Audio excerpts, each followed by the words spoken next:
WhatsApp guys, this is me Sachin Singh Chauhan and guys, हमारी fat to fit 120 days की जो fat loss series चल रही है या ट्रांसफॉर्मेशन सीरीज जो हमारी चल रही है, आज उसका डे 46 है और डे 46 में हम ट्रेन करने वाले हैं हमारे शोल्डर मसल्स को। तो आज हम शोल्डर्स में हमारे फ्रंट डेल्टोइड, मिडिल डेल्टोइड और पोस्टर डेल्टोइड तीनों को अच्छे से ट्रेन करेंगे। तो जैसा मैंने आपको बताया है कि जब भी हमारा किसी भी मसल्स का मेन वर्कआउट स्टार्ट होगा उसमें हमको सबसे पहले वार्म अप करना है और जैसे ही आपका वार्म अप कंप्लीट हो जाता है उसके बाद में आपको 2 एक्सरसाइज करनी है। वो 2 एक्सरसाइज मैंने आपको बताई थी कि आपको पुशअप्स के 2 सेट लगाने हैं और पुलअप के 2 सेट लगाने हैं।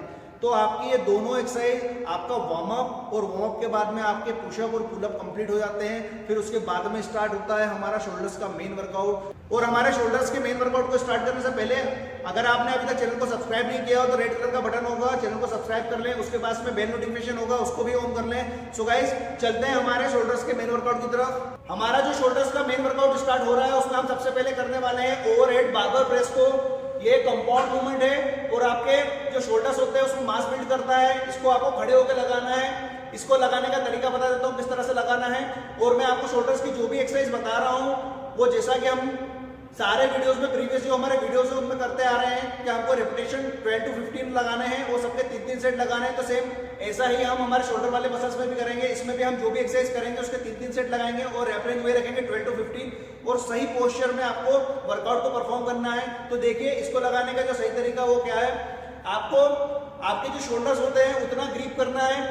बार को आप कहां से ग्रिप करोगे कि आपके शोल्डर्स में जितना डिस्टेंस है उतने ही डिस्टेंस से आप बार को ग्रिप करोगे। इस तरह से बार को ग्रिप किया आपने।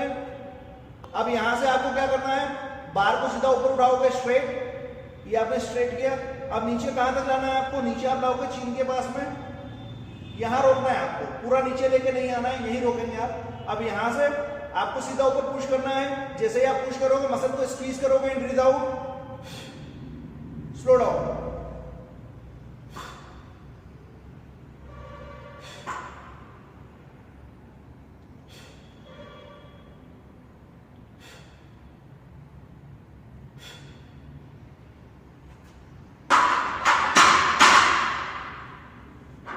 इस तरह से आपको ओवरहेड बारबेल प्रेस को परफॉर्म करना है। इसके बाद में हम चलते हैं हमारे शोल्डर की नेक्स्ट एक्सरसाइज की तरफ। शोल्डर में हमारी जो सेकंड नंबर की एक्सरसाइज है वो है सीटेड ओवरहेड डंबल प्रेस। अभी हमने खड़े होके हमारे शोल्डर्स को ट्रेन किया है बारबेल से। अब हम बैठकर डंबल से हमारे शोल्डर्स को ट्रेन करेंगे। देखिए किस तरह से इसको परफॉर्म करना है। आपको इस तरह से डंबल रखना है आपको कान के पास में। यहां से आपको डंबल्स को सीधा ऊपर उठाना है और ऊपर डंबल टच नहीं करोगे आप, हल्का सा गैप रहेगा। इस तरह से आपको हल्का सा गैप बना के रखना है। अब यहां से आपको क्या करना है, धीरे धीरे डंबल्स को नीचे लाओगे और कान के पास ही रोकना है। अब यहां से सीधे, अब यहां से जैसे ही आप डंबल सीधा ऊपर प्रेस करोगे मसल को स्क्वीज करोगे एंड ब्रीथ आउट। पूरे कंट्रोल में आपको मूवमेंट को परफॉर्म करना है।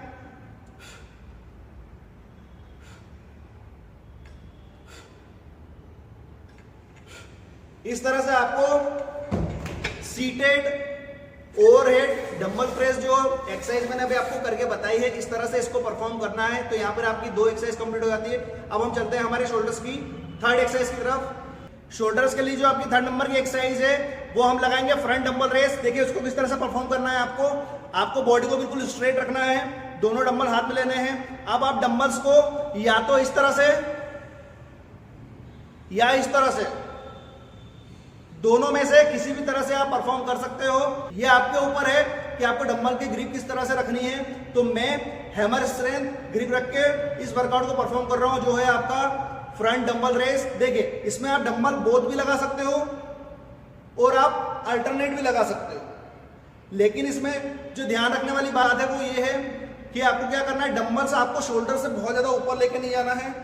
इस तरह से आपके जो डंबल्स है वो शोल्डर हाइट तक रहेंगे और यहां से पूरे कंट्रोल में आपको नीचे लाना है।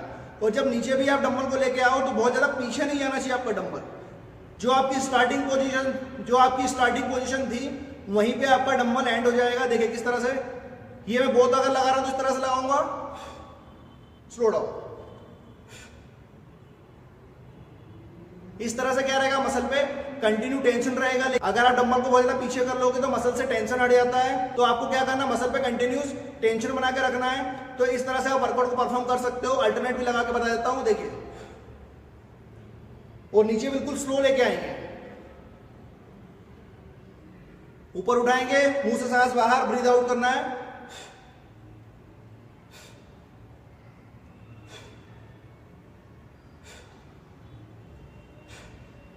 तो ये थी आपकी फ्रंट डंबल रेज एक्सरसाइज। इसको इस तरह से परफॉर्म करना है जैसा कि मैंने अभी आपको वीडियो में बताया है। शोल्डर्स के लिए आपकी जो 4 नंबर की एक्सरसाइज है वो है डंबल लेटरल रेज। इसको किस तरह से परफॉर्म करना है, देखिए आपको बॉडी को स्ट्रेट रखना है। अब यहां से डंबल्स को आप क्या करोगे, सीधा ऊपर उठाओगे शोल्डर हाइट तक इस तरह से, एंड स्लो डाउन, नीचे बिल्कुल स्लो लेके आएंगे।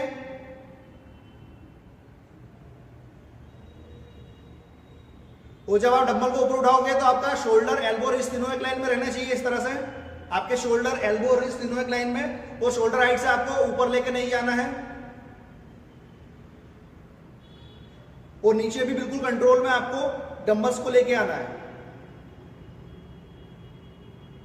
इस तरह से आपको डंबल लेटरल रेज को परफॉर्म करना है। शोल्डर्स की हमारी जो नेक्स्ट एक्सरसाइज है वो है डंबल रियल डेड फ्लाई। आपको बैक आर्च करके झुकना है। उसके बाद में डंबल्स आप दोनों पास में रखोगे। यहां से अब आपको क्या करना है, बॉडी में मोमेंटम नहीं लेना है, और आप डंबल्स को सीधा ऊपर उठाओगे शोल्डर हाइट तक, देखिए किस तरह से, एंड स्लो रिटर्न। और जब नीचे लेके आओगे तो डंबल आपके टच नहीं होने चाहिए, हल्का सा गैप बना के आपको रखना है। ये मैंने बाहर की साइड, आउटसाइड डंबल को मैंने पुश किया और स्लो लेके आऊंगा नीचे। जब ऊपर उठाएंगे मसल को स्क्वीज करेंगे, ब्रीथ आउट,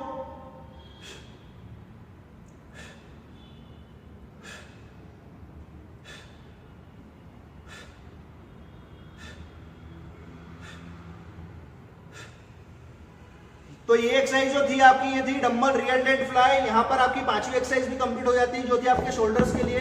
हमारे शोल्डर्स के लिए हमारी जो लास्ट एक्सरसाइज है, जो 6 नंबर की एक्सरसाइज है, वो है हमारी एक्सटर्नल रोटेशन। ये रोटेटर कफ मसल्स के लिए होती है। रोटेटर कफ मसल्स का काम होता है आपके जो शोल्डर जॉइंट्स होते हैं उनमें स्टेबिलिटी देना। आपके शोल्डर जॉइंट्स जो होते हैं, आपका फ्रंट डेल्टॉइड, मिड डेल्टॉइड और रियल डेल्टॉइड, उनमें स्ट्रेंथ देना, और एक स्टेबिलिटी के साथ में उनमें स्ट्रेंथ रहेगी तभी आप अच्छे से परफॉर्म कर पाओगे। इसलिए आपको आपकी जो एक्सटर्नल रोटेशन होती है एक्सरसाइज आपके रोटेटर कफ मसल्स के लिए, इसको ट्रेन करना बहुत ही ज्यादा जरूरी होता है। इससे क्या होता है, आपके रोटेटर कफ मसल्स हेल्दी होते हैं, और जब आपके रोटेटर कफ मसल्स हेल्दी होंगे तो आपके शोल्डर्स में इंजरी होने के चांसेस ना के बराबर रहेंगे। तो देख लीजिए इसको किस तरह से परफॉर्म करना है। इस तरह से आपको केबल क्रॉस मशीन जो होती है उस पे हैंडल को सेट कर लेना है। उसके बाद में आपकी जो एल्बो है वो आपके टार्सो से टच होनी चाहिए। ये आपकी स्टार्टिंग पोजीशन है। अब यहां से आपको आपका जो हाथ होता है उसको बाहर की साइड लेके जाना है। देखिए किस तरह से ये आपका हैंडल बाहर की साइड चला गया, और वापस से इसको हम स्टार्टिंग पोजीशन में लेके आएंगे।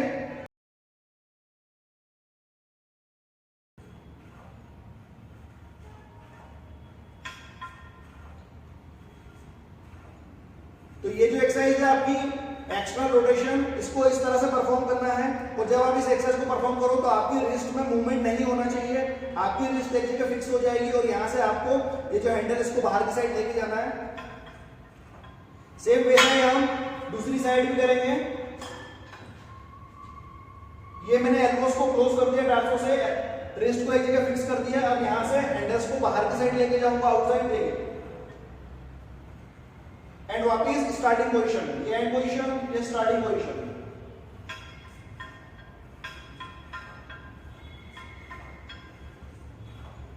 इस तरह से आपको एक्सटर्नल रोटेशन, ये जो एक्सरसाइज है परफॉर्म करना है। इसके भी 3-3 सेट लगाने हैं, और इसको कम वेट के साथ में आप ट्रेन करें, क्योंकि कम वेट, क्योंकि बहुत ज्यादा छोटा मसल है, तो कम वेट पे आप लगाओगे तो सही पोस्चर और सही फॉर्म में इसको परफॉर्म कर पाओगे, जिससे आपके जो रोटेटर कफ मसल्स होते हैं उन पे जो एक्चुअल में लोड आना चाहिए वो लोड आएगा। तो इस तरह से आप इसके 3 सेट के साथ में 20 to 25 रेपिटेशंस के साथ इसको ट्रेन कर सकते हो।